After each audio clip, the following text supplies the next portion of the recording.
대로 주로 말초신경 쪽에 제가 지금 전문을 하고 있습니다. 사실 제가 작년까지, 올해 2월달 복귀를 했는데 작년까지 미국에서 연수를 다녀왔습니다. 연수를 다녀와서 굉장히 날씨 좋은 곳에서 남가주라고 거기 있었는데, 한국에 오니까 굉장히 지금 4월 중순인데 불구하고 굉장히 춥더라고요, 사실. 예전에도 이렇게 날씨가 추웠나, 이런 생각이 들 정도인데, 하여튼 뭐 이렇게 날씨가 추운데도 불구하고 이렇게 많은 분들이 재활학과 건강강좌를 들어 오시게 돼서 굉장히 감사하게 생각합니다.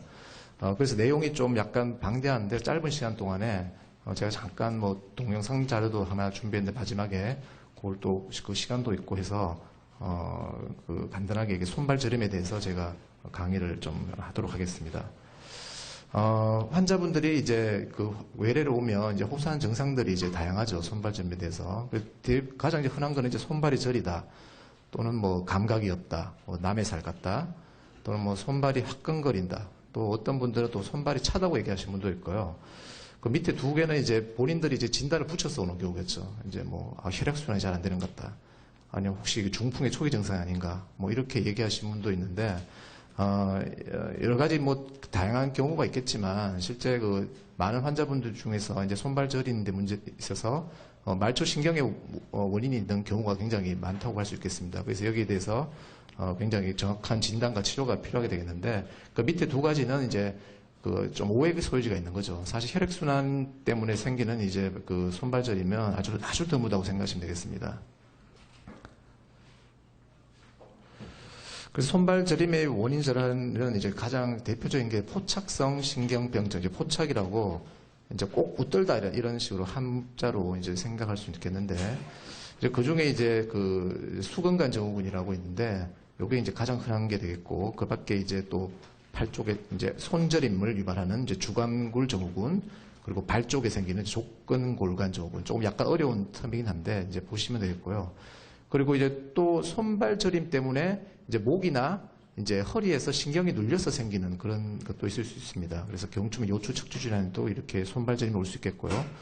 그리고 또 이제 말초신경병증이라고 해서 굉장히 이제 브로드한 아주 넓은 범위의 질환인데, 그런 질환들이 이제 또 생길 수 있겠고, 그리고 마지막으로 이제 말초 혈액 질환인데, 사실 이거는 굉장히 아까도 처음 얘기했지만 굉장히 좀 드물다고 보시면 되겠습니다. 그래서 주로 이제 앞에 위에 했던 신경의 원인이 있는 데 대해서 제가 이제 주로 말씀을 드리도록 하겠습니다.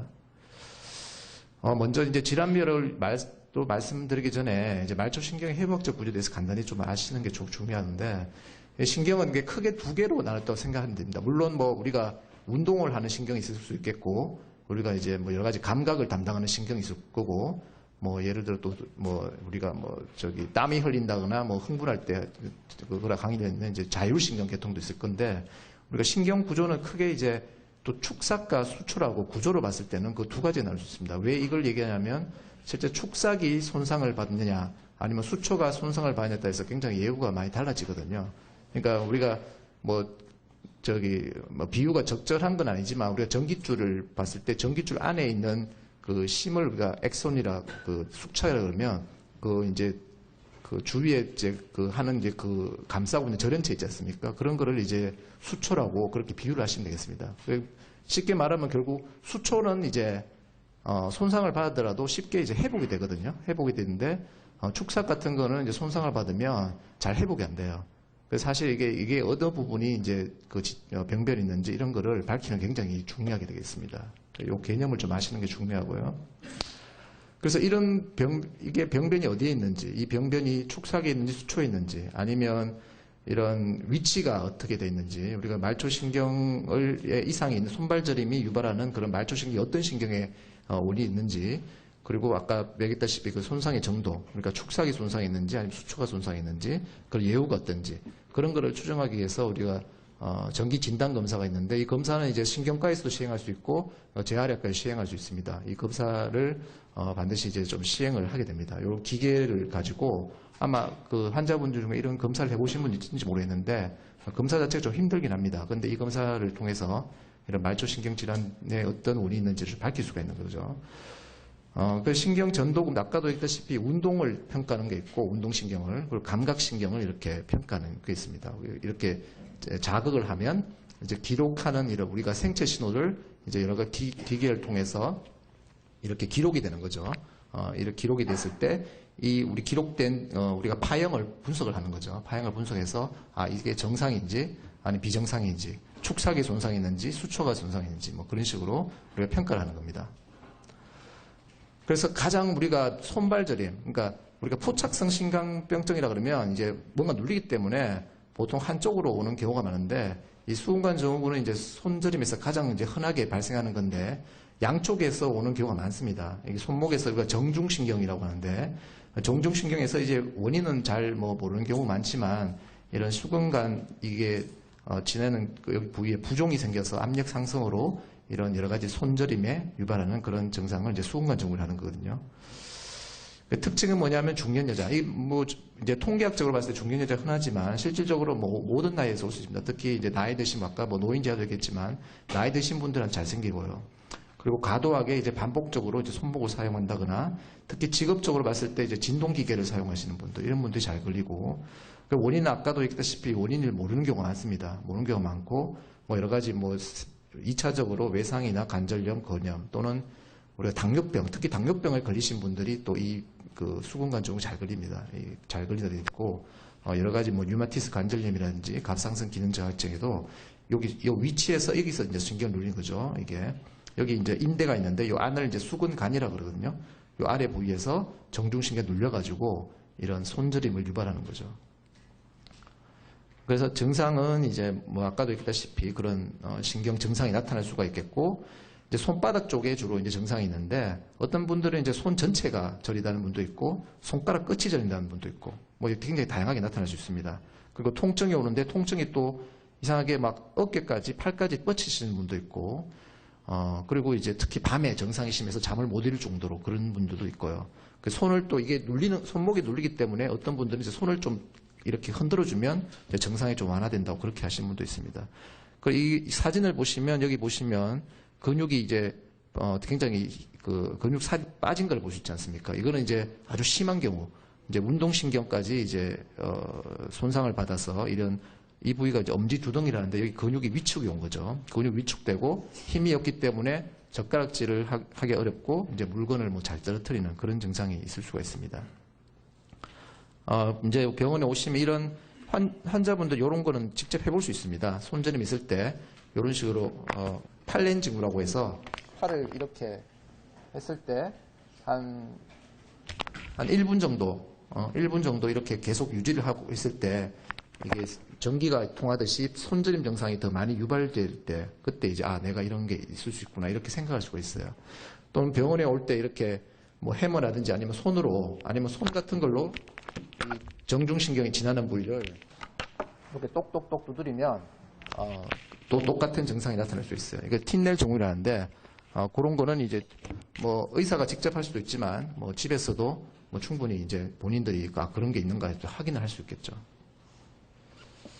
그래서 이 수근관 증후군 의심되면 우리가 정기 진단 검사를 보통 처방합니다. 보통 제 환자한테 오면 왜냐하면 정기 진단 검사를 통해야지 이게 정확한 진단이 내려지니까 정기 진단 검사를 자세하게 얘기는 못하겠지만 이 부위를 이제 요 앞에 부위 손 쪽에 자극하고 요 사이에 결국 우리가 신경이 이제 전기 신호를 줬을 때 도달하는 시간에 어떤 차이가 있을 거 아니에요? 차이가.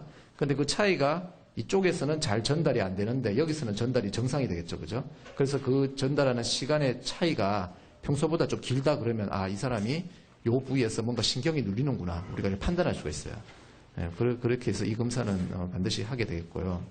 또는 요즘 이제 저희 병원에도 이제 초음파 그 클리닉이 있는데 외래에 그 초음파 검사를 시행해서 실제 여기 신경이 보면 이 사진에서 보면 알겠지만 평소보다 좀 많이 부어 있다는 것을 좀 확인할 수 있어요. 우리가 측정을 해서 여러 가지 면적을 재가지고 이 사람들이 좀 그 신경이 좀 종창 좀 부종이 생겼구나 이렇게 해서 또 진단에 도움을 줄 수가 있습니다. 그래서 치료는 여러 가지 악화 요인이 제거할 수 있겠고 악화 요인은 아까 말했듯이 손목의 과도한 반복적인 사용을 좀 지양을 해야 됩니다. 그러니까 보통 우리가 주부들이 많기 때문에 주부들이 아무래도 설거지를 한다거나 무슨 식사를 만들면 많이 손을 많이 쓰잖아요. 그런 거를 조금 이제 좀 줄이는 거죠, 사실. 뭐 현실적으로 쉽진 않을 것 같은데, 왜냐하면 또 남편, 뭐 가족분들 식사도 차려줘야 되고, 뭐 그렇기 때문에 쉽진 않겠지만, 뭐 그런 게 굉장히 또 중요하고요. 그 약물요법으로 소염제를 쓸 수도 있겠고, 뭐 연관질환, 그러니까 뭐 당뇨병 등등 해서 이런 게 있을 때 치료를 같이 할 수 있고요. 그리고 비타민 B6가 뭐 도움을 준다는 그런 것도 있습니다. 그리고 저희 과에 오면 보통 이제 보조기를 보통 처방합니다. 보조기를. 왜 보조기를 처방하냐면, 이제 손목 움직임을 제한하는 거죠. 제한해가지고 약간 손목을 신전 상태에 유지할 수 있도록, 그렇게 해서 이제 과사용을 이제 줄이는 목적으로 하고, 특히 이제 낮에는 사실 하기 힘들어요, 사실. 원래 뭐, 우리가, 교과서적이나 뭐 이런 거로 봤을 때는 한 24시간이면 24시간 계속 착용하라 그러거든요. 근데 현실적으로 그러기 힘들잖아요, 사실. 날씨도 덥고 그렇기 때문에. 근데 이게 밤에는 좀 반드시 좀 착용하기 좋습니다. 밤에 아무래도 증상이 있으신 분들이기 때문에 밤에만 차고 있어도 굉장히 그런 저린 증상이 굉장히 이게 효과가 있거든요. 그래서 손목 보조기가 보통 이제 한 달 정도 착용해보고 그 효과를 이제 우리가 보게 됩니다. 또 웰에서 저희가 우리가 주사 클리닉이 있는데 웰에서 주로 시행하는데 이렇게 초음파를 보면서 염증을 가라앉히는 그 주사를 놓게 됩니다. 이것도 굉장히 효과가 있거든요. 이거를 지금 하면 초음파를 보면서 그 정확한 신경에다가 정확하게 이제 주사를 하기 때문에 굉장히 효과가 있고 약도 아주 소량으로 집어넣을 수 있고 그렇기 때문에 이거를 함으로써 이제 아무래도 염증이 생긴 거를 좀 가라앉히는 역할을 하는 거죠. 그래서 그런 증상을 좀 가라앉힐 수가 있어요. 그리고 무엇보다 중요한 거는 아까도 첫 시간에도 강조했지만 운동치료가 굉장히 중요합니다. 그래서 운동치료가 여러 가지 뭐 관절 범위 운동, 우리가 신장 운동 등등 뭐 여러 가지 있는데 나중에 요거는 손저림을 위한 예방 운동에서 다시 한번 보여주도록 하겠습니다. 그래서 이것도 안 되고 저것도 안 되고 효과가 없을 때 물론 이런 비수술적 보존적 요법으로 효과가 있는 경우가 대부분이라 보시면 되겠어요. 그런데 일부 환자 중에서는 효과가 없는 경우가 있기 때문에 그런 분들은 결국은 수술하는데 수술도 굉장히 간단합니다. 아까 보였다시피 여기 인대가 있는데 수근관을 위한 인대를 잘라주고 요거 수근관에 있는 압력을 이제 낮춰주는 거죠. 이렇게 하면 수술도 굉장히 간단하게 해서 치료가 가능합니다. 근데 그 수술이 반드시 필요한 거야. 어떤 환자분들은 아주 증상이 아주 초기에도 수술하시는 분들이 있어요. 수술을 보통 정형외과나 뭐 다른 탁과 외과 같아서 하게 되는데 굳이 뭐 수술을 처음부터 해야 되냐 이렇게 질문하신다면 굳이 그럴 필요는 없습니다. 왜냐하면 모든 병이라는 건 어디 기초적인 그런 치료 방법이기 때문에 그런 치료를 하고 나서 효과가 없을 때 그럴 때 치료를 해야지 뭐 무턱대고 처음부터 수술하겠다 그러면 안 되겠죠.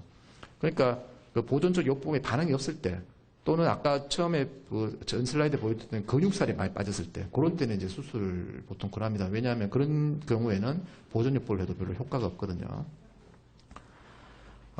그 다음에 두 번째로 흔한 질환이 이제 주간굴 증후군이라 있는데, 이거는 이제 척골신경이 있습니다. 척골신경. 그래서 주로 이제 네 번째, 다섯 번째 손가락 영역에서 이제 그런 감각이 이상이 때인데, 요거는 이제 좀 그렇게 많이 흔한 병은 아닌데, 요런 게 있을 수 있습니다. 이렇게 힘이 떨어지기 때문에 손이 이렇게 굽혀질 수도 있고요. 여기 해부학적으로 봤을 때는 우리가 안쪽 여기 팔굽 쪽을 지나게 됩니다. 여기서 주로 눌리는 경우가 많아가지고 이 부위에서 이제 원인이 돼서 손에 네 번째, 다섯 번째 손가락에 저림 증상이 발생하거나 아니면 힘이 떨어지는 그런 증상이 나타나는 게 이제 척골신경 쪽에 이제 주간굴 증후군이라고 할 수 있겠습니다. 뭐 신경 전도 검사를 이렇게 군데군데에서 아까도 얘기했다시피 도달하는 시간의 차이를 보는 거다 했죠. 도달하는 시간에 이렇게 차이가 있으면 어느 지점에서 신경이 정확하게 눌리는구나. 이거를 전기진단검사로 통해서 검사를 할 수 있습니다. 치료는 이 주간굴 증후군은 대부분 수술하는 경우가 많습니다. 대부분 왜 수술을 하냐면 이 보존적 요법을 하는 게 별로 반응이 물론 뭐 반응이 있을 수 있는데 그 수술을 해서 거기 눌리는 부위를 좀 약간 이완시켜주는 그런 역할을 하기 때문에 이거는 보통 수술하는 경우가 많다고 생각하시면 되겠습니다. 그리고 족근굴관 증후군이라고 해서 이거는 경골신경 하지 쪽에 그러니까 발저림이 원인이 되겠죠. 발바닥이 화끈거린다고 가끔 오해에 오시는 분도 있습니다. 발바닥. 그리고 오른쪽 발바닥, 뭐 왼쪽 한쪽이. 그래서 여기 보시면 발의 내측 안쪽이죠. 안쪽으로 이렇게 지나는 신경이 경골신경인데 여기 마찬가지로 우리 아까 수은관 주고 마찬가지로 요 부위에도 이제 인대가 돼서 요 부위 압력이 증가되는 원인이 있거든요. 요 부위에 신경이 눌릴 때 요 신경이 어떻게 가냐면 주로 발바닥에 감각을 지배합니다. 그렇기 때문에 발바닥이 주로 저리고 화끈거리는 증상이 있죠. 그래서 내측 복사 직후방 이 부분을 아까 제가 가르쳐줬죠. 이렇게 때리면 똑같이 뭐 신경이 가는 경로를 따라서 저리거나 통증을 관찰할 수가 있어요. 그래서 이것도 마찬가지로 이제 정기 진단 검사, 또 어떤 눌리는 원인에 따라서 여러 가지 왜 눌리는지 원인을 밝히기 위해서 구조적으로 초음파나 MRI를 시행할 수 있고요. 치료는 마찬가지로 이제 약물요법이나 또는 거기에다가도 이제 초음파 가이드를 해서 주사를 놓을 수 있고, 뭐 필요한 경우 보조기를 할 수 있고, 뭐 그런 식으로 치료 방법은 비슷하게 할 수가 있겠습니다. 이렇게 정기 진단 검사를 했을 때 이렇게 이제 떨어지는 거죠. 평소 때 비해서 아예 반응이 없는 경우도 있고, 이런 식으로 정기 진단 검사로 진짜 진단을 내릴 수가 있습니다. 그리고 아까 초입 부분에 말씀드렸는데 손발 저림이 이제 목이나 허리 쪽에 우리가 신경이 눌려서 생길 수 있어요. 보통 그걸 신경근병변이라는데 우리 말하는 흔히 말하는 디스크. 그러니까 나이 드신 분들은 디스크보다는 이제 보통 척추협착증, 뭐 퇴행성 그런 척추 질환 이렇게 얘기하는데 이거는 이제 침범된 신경근에 따라서 다르게 나타납니다. 주로 이제 목 쪽에 디스크가 생길 경우에는 이제 뒷목하고 어깨 상지로의 방사통 또는 허리 쪽에서 요추 부위에 눌렸을 때는 요통 및 하지로의 방사통이 생길 수 있겠죠. 그래서 이제 이런 목의 통증이라든지 허리 통증이 동반되고 그러면 뭐 좀 진단이 되겠지만 아까도 이렇게 그냥 손발저림으로 나타나는 경우도 있어요. 가끔 가다가 손발저리는데 이런 검사를 해보니까 목이나 허리 쪽에 경추 부위나 그 요천추 부위에 신경이 눌려서 그렇게 그런 원인이 될 수가 있습니다. 그 진단은 마찬가지로 이제 여러 가지 MRI 검사라든지 특히 근전도 검사 중에 정기 진단 검사 중에서 바늘로 찌르는 검사가 있습니다. 이 바늘로 찌르는 검사를 해서 이상이 있을 때 보통 이제 진단을 내릴 수가 있습니다.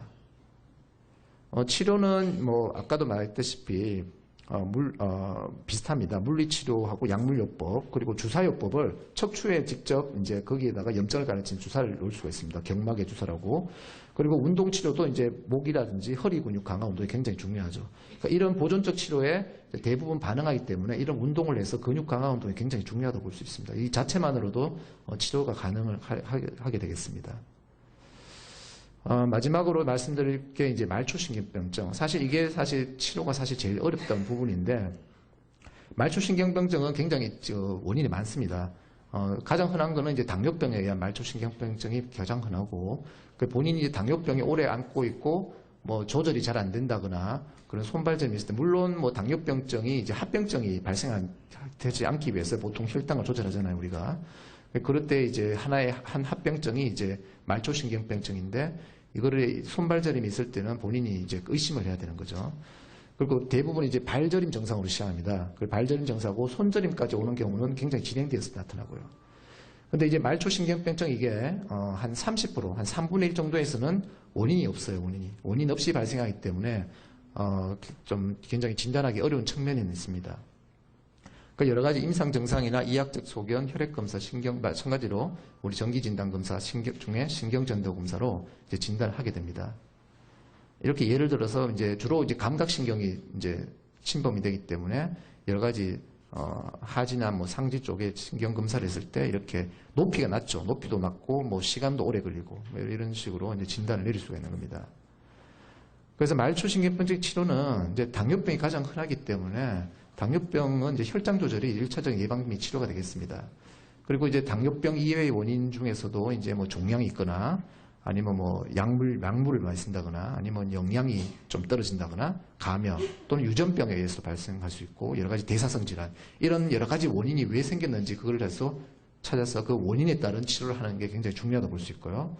그리고 약물요법이 여러 가지 약을 쓸 수 있습니다. 그런데 말초신경병증 약 처방은 굉장히 이게 어떤 그 원칙은 사실 없습니다. 약이 굉장히 종류가 많기 때문에 환자마다 반응하는 정도가 좀 다를 수가 있거든요. 그래서 그 자체로서 하나의 약을 먹었을 때 별로 효과가 있기 때문에 이거 정말 효과 없구나 이렇게 생각하는 게 아니라 계속 자기한테 맞는 약을 좀 찾는 그런 과정이 필요합니다. 사실은. 왜냐하면 모든 약을 한꺼번에 처방할 수는 없잖아요. 그죠? 그 약을 하나하나씩 조금씩 용량을 올린다거나 뭐 그런 식으로 해서 본인한테 맞는 그런 증상 치료를 해야 되겠죠. 그리고 또 전기 치료가 또 했을 때 효과가 있는 경우도 있습니다. 그래서 제가 말씀드린 거기도 말했고요.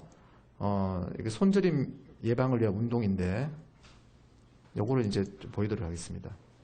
한번 보시고 한번 따라 하시는 좀 한번 따라 보시죠. 이게 손목의 신경을 좀 약간 아까 수근관 쪽에 했는데 압력을 좀 감소시키는 운동이 되거든요, 이게.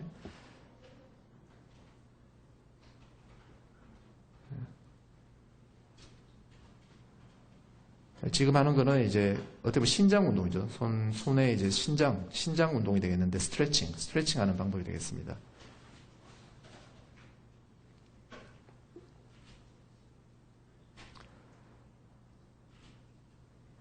굉장히 쉽게 되어 있기 때문에 이거는 집에서도 간단히 할 수 있고요. 예.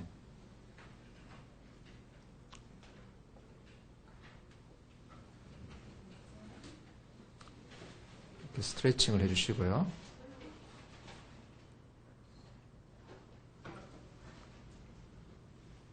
이거는 뭐 좀 기구 밴드 같은 걸 이용해서 좀 하는 건데, 밴드를 밴드 같은 거를 해서 이렇게 해서 이제 강화를 시키는 거죠. 근육 강화. 이런 거 좀 기구가 좀 필요할 수 있습니다. 뭐 굳이 이거는 밴드 약간 우리가 저항성 운동입니다. 근데 저항성 운동에 사실 저항이 없게 이런 식으로 해도 되거든요. 사실 이렇게 우리가 관절 운동을 이렇게 할 수도 있습니다. 수건 같은 걸 이용해도 되고요. 꼭 밴드가 아니더라도 수건 같은 걸 좀 약간 신축성은 없지만 그 수건으로 이렇게 반대쪽 힘을 주면서 이제 저항을 주면서 그런 근육을 강화시키는 운동이 되겠죠.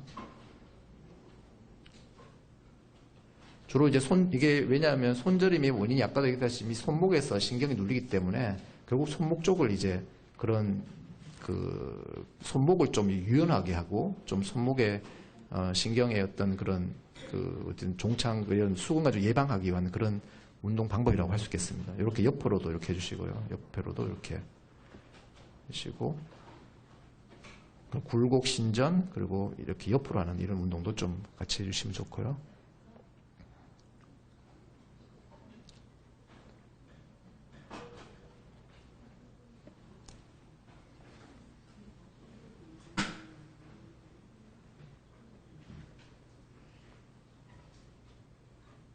예, 아마 여기까지고요.